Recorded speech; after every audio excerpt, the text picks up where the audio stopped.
Disclaimer. The following story is a work of fiction created solely from the author's imagination. Any similarities to actual persons, living or dead, or actual events, situations, environments, or locales are purely coincidental and not intentional.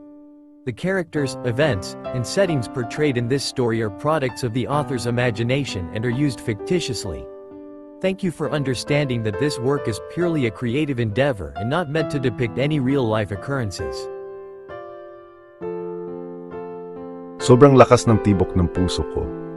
Sana ay hindi rinig nila Papa dahil nakakahiya just in case. Nakikita ko na nag-uusap sila pero hindi ko naman marinig ang sinasabi nila. Tumingin ako sa lalaking papalapit sa amin. Nakasmile ito at napansin ko ang kabuuan ng mukha at ng maging katawan nito. Matangkad siya, siguro ay nasa 5'10 o 5'11 ang height niya. May pagkachinito ang mga mata niya at mas nai-emphasize ito dahil sa malawak niyang pagkakasmile. Meron din siyang smile line na nakakadagdag sa kagwapuhan ng kanyang ngiti. Meron din siyang isang malawak na dimple sa kanang pisngi. Very defined din ang jawline niya na nakadagdag sa appeal ng mukha niya. Maganda at maayos din ang kilay niya na bumabagay sa matangos niyang ilong.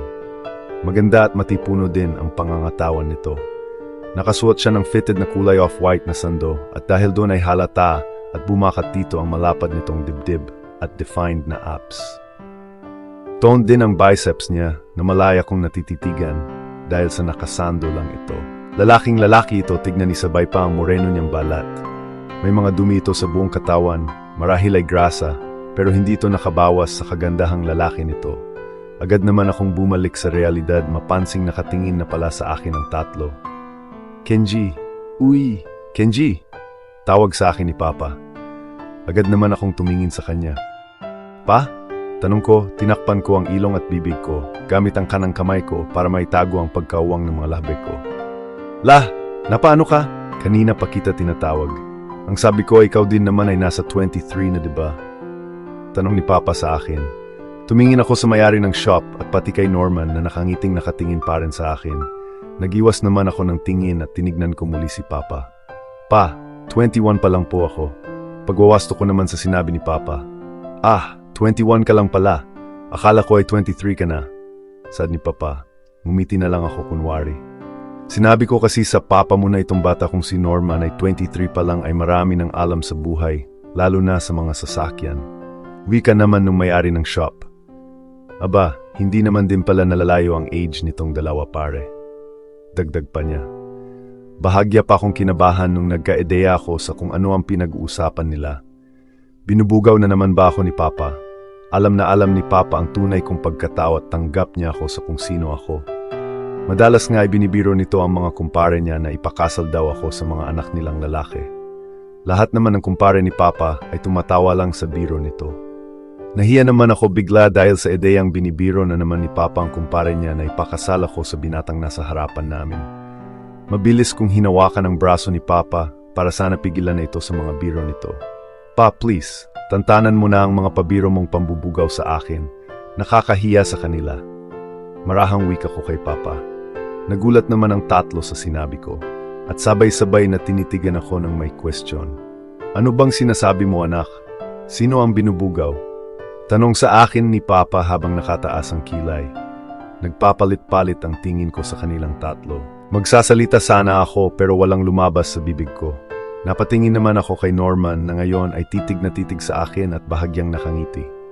Ah, type mo ba si Norman anak? Sabagay, gwapong bata din siya oh.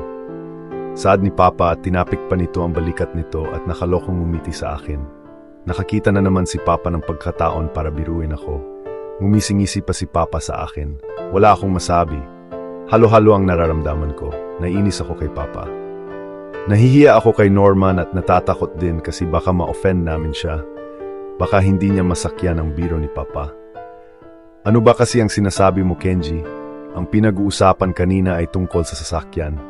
Na sana ay maturuan ka ni Norman, siya rin lamang naman na magkaedad kayo at tiyak na mas magkakasundo kayo. Pagpapaliwanag ng may-ari ng car shop. Paanong napunta sa pambubugaw? Naguguluhang dagdag pa niya. Lumunok ako para sumagot pero walang gustong lumabas sa bibig ko. Si Norman naman ay nakangiting nakatitig lamang sa akin. Pero alam kong may ibang ibig sabihin ang mga titig na iyon. Ang ending, hiyang-hiya ako sa sitwasyon at malamang ay pulang-pula ang mukha ko. Hindi na lang ako nag-react masyado at baka mapansin pa nila na apektado ako masyado. Hinayaan ko na lang silang tatlong mag-usap. After ng ilang minutes, natapos naman silang mag-usap. Anak, dito ka muna ha. Mag-uusap lang kami ni kumpare sa taas. Sabi ni Papa at kumindat pa sa akin. Ngumiwi naman ako dahil alam ko na naman ang mga pabirong titig nito sa akin. Dito ka muna kay Norman. Norman, ikaw muna bahala sa anak ko please. Pakiusap ni Papa kay Norman. Ako po bahala tito. Ngumiti naman siya kay Papa tapos ay tumingin sa akin na nakangiti din. Nag-iwas naman ako ng tingin dahil nakakatunaw para sa akin ang mga ngiti niya. Naghanap na lang ako ng pwedeng upuan. Habang inililibot ko ang mata ko sa paligid, ay bigla naman akong nakaramdam ng presensya sa likuran ko. Tumingin ako at si Norman yon. May dalang monoblock chair at nakangiting inalok niya sa akin yon. Baka mangalay ka dyan. Eto, monoblock, pag-aalok nito sa akin. Marahan ko namang inabot yon at umupo. Siya naman ay nagsimula na sa trabaho niya at inasikaso ang kotse ni Papa. Inilibot ko ang tingin ko sa loob ng car shop. Mukha yung dating terminal ng bus na ngayon ay car shop na. Meron 3 pa na trabahador din dito at kanya-kanyang gawa sila sa mga sasakyan doon. Gusto mo bang sumunod na lang kina Papa mo? Tanong ni Norman sa akin. Tumingin naman ako sa kanya na may halong pagtataka. Baka kasi madumihan ka dito, mukha ka pa namang allergic sa dumi. Wika nito na hindi man lang nakatingin sa akin, tuloy-tuloy lang ito sa ginagawa. I can manage, tipid na saad ko. Hindi ko alam if ma-offend ba ako sa sinabi nito. Kasi indirectly niyang sinabi na maarte ako. Gwapo ito pero judger.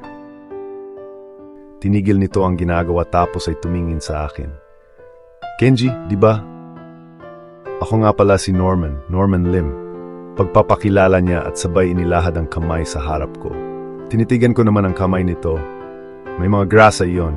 Tumingin uli ako sa kanya. Ayun na naman ang mga nakakalasing nitong mga ngiti. Oh, akala ko ba you can manage? May halong pagbibiro ang boses niya, tsaka ay marahang tumawa. Binawi nito ang kanyang kamay mula sa pagkakalahad sa harap ko. Tumaas naman ang kilay ko. Nang aasar ba to? Sa totoo lang, hindi ko kinuha ang kamay nito. Kasi ay nabigla ako at kasabay nun ay nakadama ako ng kaunting init sa katawan dahil ang tikas tignan ng mga kamay at braso nito. Parang kayang-kaya ako nitong buhatin kahit mas matangkad lang ito ng bahagya sa akin. Napalunok naman ako at inihayag dito ang kamay ko. Tama, ako si Kenji Soriano. Wika ko at ngumiti din dito. Siya naman ang natigilan. Nakita ko na bahagya pang umuwang ang mga lahbe niya. Sige okay na. Madumi kasi itong kamay ko. Nakakahiya naman. Wika nito na napakamot pa sa ulo. Natawa naman ako sa utak ko. Akala ata nito ay hindi ko sasakyan ang mga pagbibiro nito. So, tip mo nga ako. Tanong nito na agad ko namang ikinagulat. Bahagya pa akong napaubo sa pagkabigla. Yun lang ang lumabas sa bibig ko. Sabi kasi ng papa mo kanina na type mo ako, tas akala mo pa ay binubugaw ka niya sa akin. Wika nito habang bumalik ang tingin niya sa ginagawang sasakyan. Agad naman akong natigilan. Nagbibiro lang si Papa. Huwag mo na lang patulan yun. Wika ko naman, pasimple pa akong tumingin sa kanya para tignan ang reaction nito. Nagkibit balikat naman na ito. Dumaan pa ang ilang saglit tapos ay tinawag niya ako. Halika dito, Kenji. Since sinabi naman ng Papa mo na turuan kita, sayo ko na lang sasabihin ang mga problems ng sasakyan ng Papa mo. Wika nito. Since wala naman akong ginagawa, tumayo na lang din ako sa upuan ko, tapos ay linapitan ko siya. Nagulat naman ako nang sobrang lumapit ito sa akin. Pakiramdam ko ay naestatwa ako sa kinatatayuan ko at hindi naman ako gumalaw. Nagsasalita ito at tinuturo-turo niya yung mga banda kung saan atay may sira ang sasakyan ni Papa. Pero wala akong maintindihan. Marunong akong mag-drive pero hindi ako marunong sa mga technical na banda ng pagmamaneho gaya ng mga sinasabi niya. Isa pang reason kung bakit wala akong maintindihan ay sa mukha niya ako nakafocus. Pasimple ko yung tinititigan. At namamangha ako na kahit madumi ang mukha nito dahil sa kaunting mga grasa pero ang gwapo pa rin talaga nito. Okay, yun na yun. Nakuha mo ba? Wika nito at biglang tumingin sa akin. Nagulat naman ako kasi ay sa kanya ako nakatingin at agad nagtama ang mga mata namin. Dahil sa sobrang gulat ay naiharang ko ang libro sa pagitan ng mga mukha namin. Nagulat din ako sa reaksyon ng katawan ko sa sandaling iyon. Marahan kong inayos ang tindig ko at inalis ang libro sa pagitan namin. Kunwari ay pinagpag ko yun. Grabe, ang alikabok dito no. Wika ko tsaka bumalik sa inuupuan ko kanina. Oo naman, nag-gets ko lahat. Pagsisinungaling ko, nakita ko naman itong matamang nakatitig sa akin at nakangiti ng nakakaloko. Nagiwas na lang ako ng tingin para hindi niya makitang natataranta ako. Isinara niya ang bumper cover at pinagpagpag ang dalawang palad niya para maalis siguro ang mga nahawakan niyang alikabok. Nakatingin pa rin ito ng nakakaloko sa akin. Buti na lang ay lumabas na sila Papa at lumapit sa amin. "Oh, kamusta Norman? Maayos pa ba yan?" Tanong ni Papa kay Norman. "Opo tito, pero may mga parts na talagang kailangang palitan." Sagot naman ng isa. Bumuntong hininga naman si Papa sa narinig. Sinabihan ko naman na po si Kenji kung ano-ano yung mga yun. Wika nito at tumingin pa sa akin na nakangiti. Hindi ko naman alam ang sasabihin ko kasi nga ay wala akong naintindihan sa mga sinabi nito kanina. Ngumuso na lang ako at naggamot ng ulo. Pero ako na po ang magsasabi sa inyo nun tito, kasi naman itong anak nyo hindi nag-focus kanina. Ibang bagay ang pinagkakaabalahan niya. Wika nito at agad akong kinabahan sa sinabi niya. Napansin kaya niya na sa kanya ako nakatingin the whole time? Tanong ko sa sarili ko. Medyo pinagpapawisan na ako that time. Napalunok na lang ako. Hindi na ako nakasagot kasi ay nagsalita na naman ito. Mukhang madaming iniisip sa school, wika niya. Tumingin ako sa kanya at nakangiti ito ng nakakaloko. Kinakabahan man ay sumang-ayon na lang ako sa sinabi nito at tumango-tango. Ganun ba, ewan ko ba dyan? Graduating naman na pero puro aral pa rin. Minsan nga ayayain mo at ipasyal mo din sa lugar natin. Hindi pa yan nakakapasyal dito kahit dito pa siya lumaki. Wika ni Papa. Hinayaan ko na lang ang mga itong mag-usap. Ako naman ay natatanga sa mga sinabi nito kanina. Kung alam pala niya na nakatingin ako sa kanya kanina, bakit hindi man lang siya nag-react? Pagtatanong ko sa utak ko, huminga ako ng malalim at nagpa siyang huwag ng mag-overthink.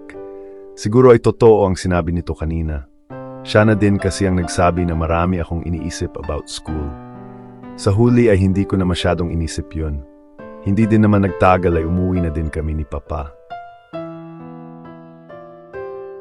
Nung makauwi kami ni Papa ay agad naman akong naligo at nagpahinga na. Nakahiga ako sa kama ko nung tumunog ang phone ko. Pangalan ni Mark ang nakita ko sa screen. Sinagot ko yun agad, "Oh," sabi ko na magdikit ang tenga ko at ang phone na hawak ko. "Nakauwi ka na?" Tanong ni Mark sa akin. "Yes, bahay na ako, kani-kanina lang," sagot ko naman. "Andito ako sa labas ng bahay nyo." Wika nito. Agad naman akong napatayo at tumingin sa bintana. Nakita ko naman ito na nasa labas ng gate. Nakaupo ito ng bahagya sa motor niya. "Oh, akala ko ba nasa bahay kanina, Chris?" Tanong ko naman kay Mark habang pababa ako ng hagdan para pagbuksan siya. "Umuwi na ako kasi wala ka naman. Wala naman kaming magawa ni Chris." Sabi nito. Ibinaba ko na ang phone dahil nasa labas naman na ako ng bahay at pinagbubuksan siya ng gate. Dito na lang ako tatambay. Ngayon ay sa akin na niya yung sinabi personally kasi magkaharap na kami. "Pasok ka. Dun na lang tayo sa may likod." Wika ko. Pumasok naman na siya at tumiretso na sa likod ng bahay.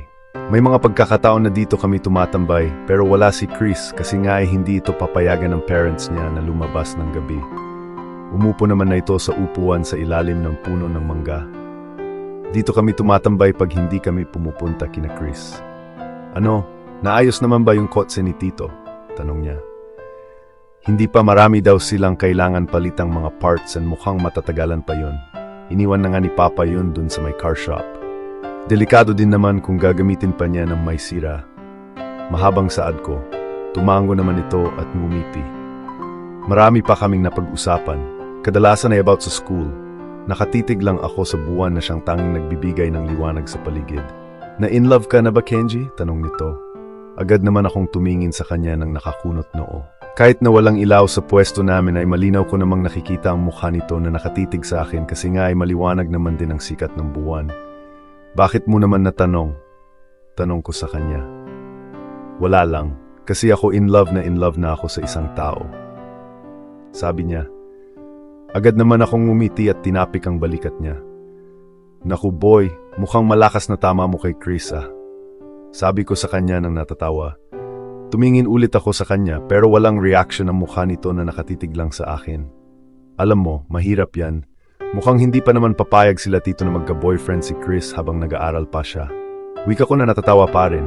Wala akong marinig na sagot mula kay Mark kaya tumingin ulit ako dito.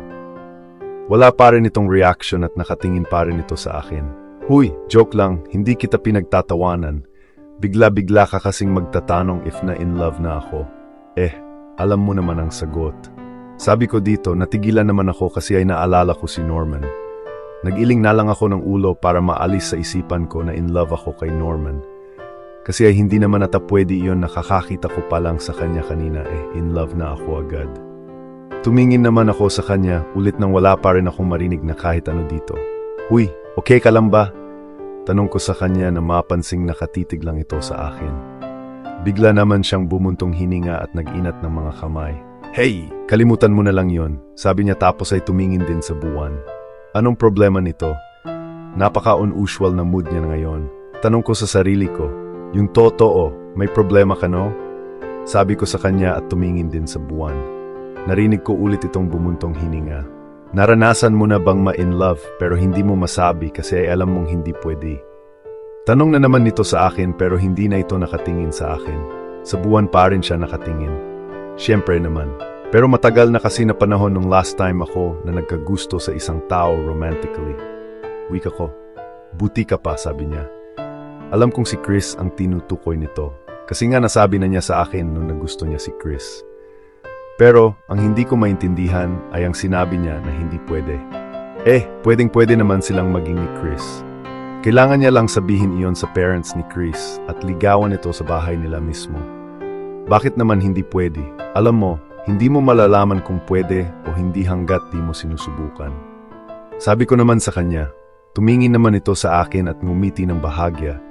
Ngumiti ito pero ramdam ko ang lungkot sa mga mata nito. Hindi umaabot sa mga mata niya ang smile niya. Nagulat naman ako nang bigla ay ginulo nito ang buhok ko. Uy, ano ba? Sabi ko nang natatawa. Alam mo, sana ganyan din ako mag-isip gaya ng kung paano ka mag-isip. Para madali lang ang lahat. Wika nito, hindi ko siya mag-gets. Pero hindi na ako sumagot at tumawa na lang din. Dumaan pa ang ilang sandali ay nagpasya na itong umuwi. Sige na, may pasok pa tayo bukas. Aalis na ako para makapagpahinga ka na din. Wika nito na siya namang sinang-ayunan ko. Nang makaalis ito ay sinundan ko lang ng tingin ang direksyon kung saan ito dumaan. Alam ko na may mabigat itong nararamdaman at sana ay maging okay din siya agad. Gusto ko siyang tanungin ng tanungin kanina para malaman ko kung ano ba ang iniisip talaga nito. Pero ayaw ko namang masabi niya ito nang dahil lang ay pinilit ko siya. Hahayaan ko na lang na siya mismo ang magsabi sa akin sa oras na handa na itong mag-share.